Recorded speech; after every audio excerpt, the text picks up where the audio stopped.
Let's do something fans have been wondering for a long time is how Tony met Giselle. Oh. I'd like to know that too. You okay?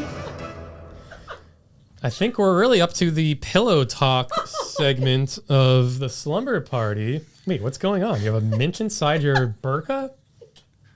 It's getting late. We're getting delirious. Is it late night delirium? Midnight? I can't get this in my mouth. Open your mouth. What are you doing? Did it go in? Yo, you're gonna choke on it. It went in? Yes! Nice. Wow, sometimes you really just have to slap a woman. What? Sometimes you just have to do it. So true. Copy paste.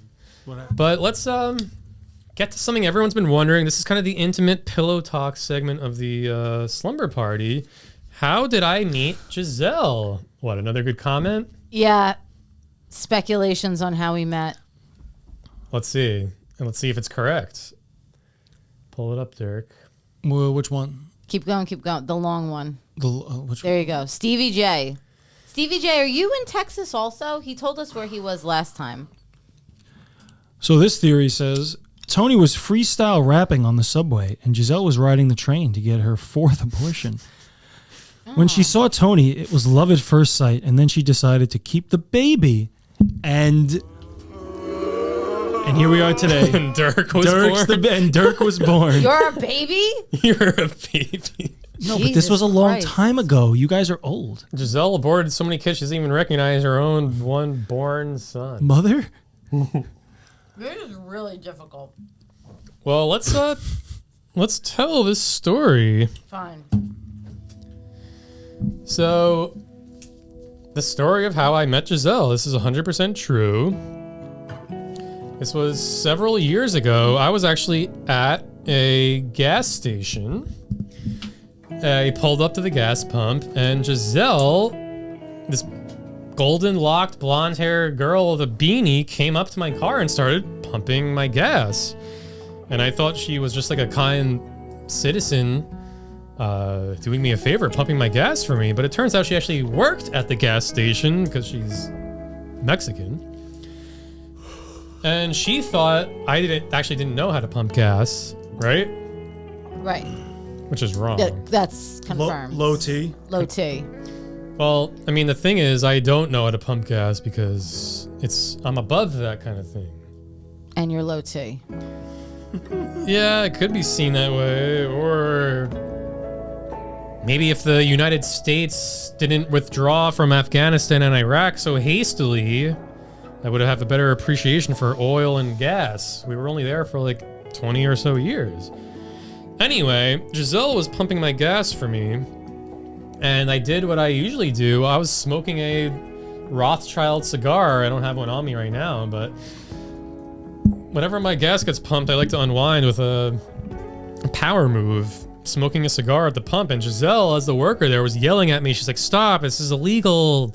She had some weird theory, as if women know science. She said, "Gas is flammable. The flame from the cigar is gonna blow up this whole gas." Remember this? Obviously, yeah. Like, it's not weird to fucking say that.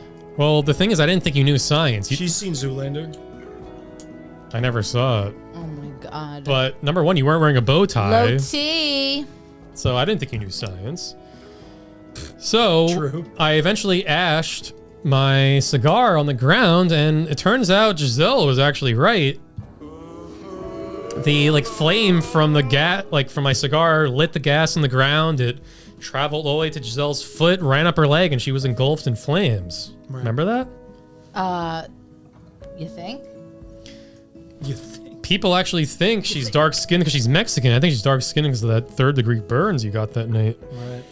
But eventually, I mean, she was really in a panicked state of mind when she was engulfed in flames. But I drove away. I paid for the gas, and as I was driving away, I was thinking, you know what? Me and that gas clerk really had a good connection, a good chemistry. And you knew about chemistry yourself because you knew flames and gas don't mix well. So I was thinking, I never even got her name. Maybe I should put out one of those missed connection ads. Like on Craigslist, you know, those people who have like a chance encounter, they didn't get the girl's name and now they want to meet up again. So what I did later that day was I made an ad on Craigslist in the missed connections section saying, I described Giselle to a T. I said, you work at the Shell gas station, golden locks, beanie, Mexican skin, Mexican stench. Really described her perfectly. And then a few days later, I got a email back from someone claiming to be Giselle saying, that was me. Let's meet up at Chipotle. And I said, all right, yeah, that probably makes sense. Mexicans love authentic Mexican food from Chipotle, right? So what happened was I went on the day, we emailed back and forth. I went to Chipotle. I was waiting like 3 hours. No Giselle. I thought she was either late because she had to take like public transportation because she's poor and Mexican, or maybe she was walking to Chipotle. All right, Tony.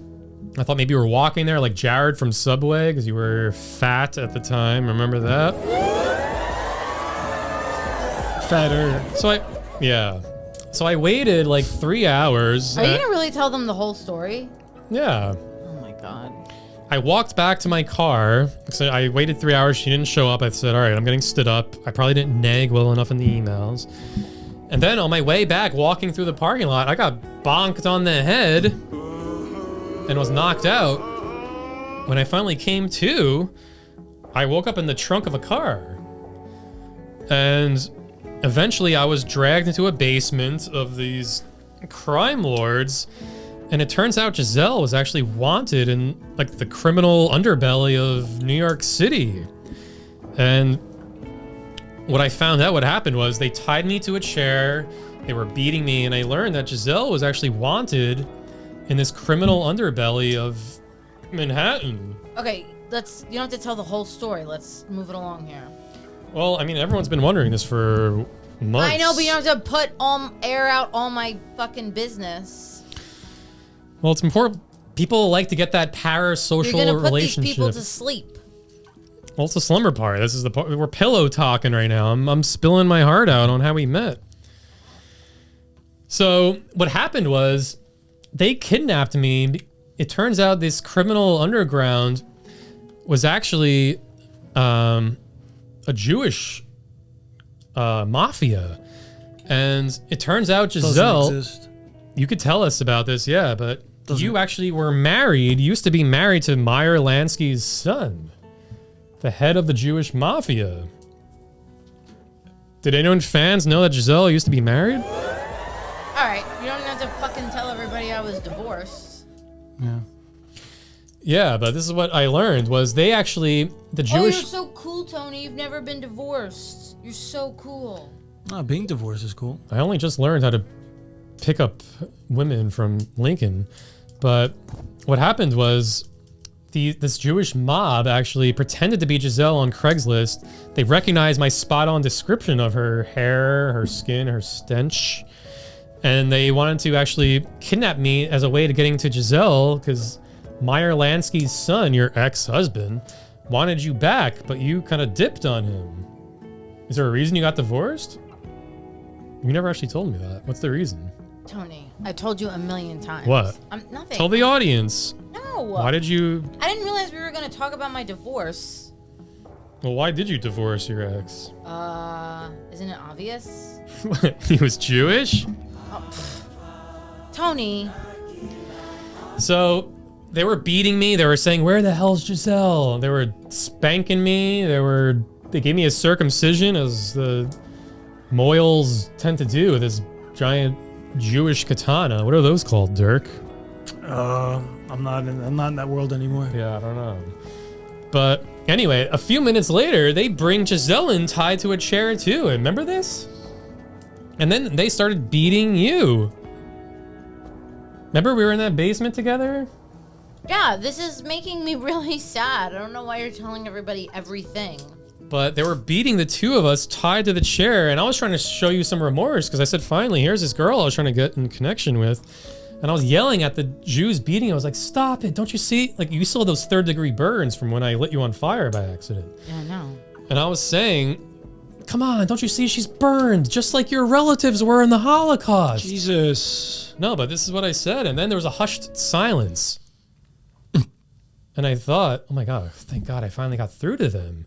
Something they could finally relate to. And then the lead Jewish henchman whipped his head around and he said, you stupid idiot. The Holocaust never happened. And then they all guffawed, laughed at me, and they continued beating Giselle, beating me. And we were really in. How did you feel when they were doing that? I mean, I've been in fucking therapy for like 15 years now. Yeah. Men don't do that. So much for coming in and being my hero. Well, I did. I was your hero. You must have forgot. They must have beat the heck out of you. Maybe you're on Ambien again and you forgot. But I was thinking, if Jews don't respect what allegedly happened in 1945, what's the one thing Jews do respect? And I was like, oh shit, the law. As you know, the law book is basically as they hold near and dear as almost as religious as a book as their own holy books, right? The Talmud, Dirk. Mm-hmm. So I was like, Giselle, I got an idea. So I said, I need to speak to my lawyer. I yelled that out. And then they were like, and then they finally honored that wish. So soon enough, Dirk came through, my attorney, and Dirk came in really guns a-blazing, fire in his eyes, and he started citing law verse after law verse, saying all the crimes they're committing in that basement. And the Meyer Lansky's henchmen had like AK-47s to Dirk's head, rocket launchers, as he's citing all this law verse, letting them know all the crimes they're committing to us in that basement. And finally, they succumbed to Dirk's law, finesse, prowess, and they let us go. And then we became friends ever since. Remember that? Yeah, it was great. Yeah, I thought you were going to be my Prince Charming, but that didn't happen. I mean, it was really Dirk. Yeah. No one proposed. Well, who's winning tonight? Firmament Sage or Conspiracy No, I'm Extremist? saying from you guys. I thought, like, this is it. This is what happens in the movies. We just went through this, like, traumatic experience, and you would think that you would meet the love of your life that way, and you guys turned out to just be my friends. Yeah, zero benefits too. But I mean, in the end, we ended up here with chat. I and mean, there's a whatever. lot of- I'm not trying to discredit our friendship. I'm just saying, like, we went through this thing together, and it really, whatever. Now I'm thinking about my divorce. Now I'm thinking about a lot of things. Well, there's a lot of gentlemen callers in the chat. Okay, well, I'm just saying, like, you're taking me down memory lane. It's bringing up a lot of stuff. I didn't realize you were going to go into all this detail about how we met and whatever. Well, I think what's going to help you is, Dirk, pull up Forrest Mommy's comment here. You should have learned this lesson before marrying Meyer Lansky's son. Never fuck a J, not even once. So you probably learned your lesson there. But, so that was the story of how I met Giselle. What did you guys think? So let's wrap up. One is the way that you look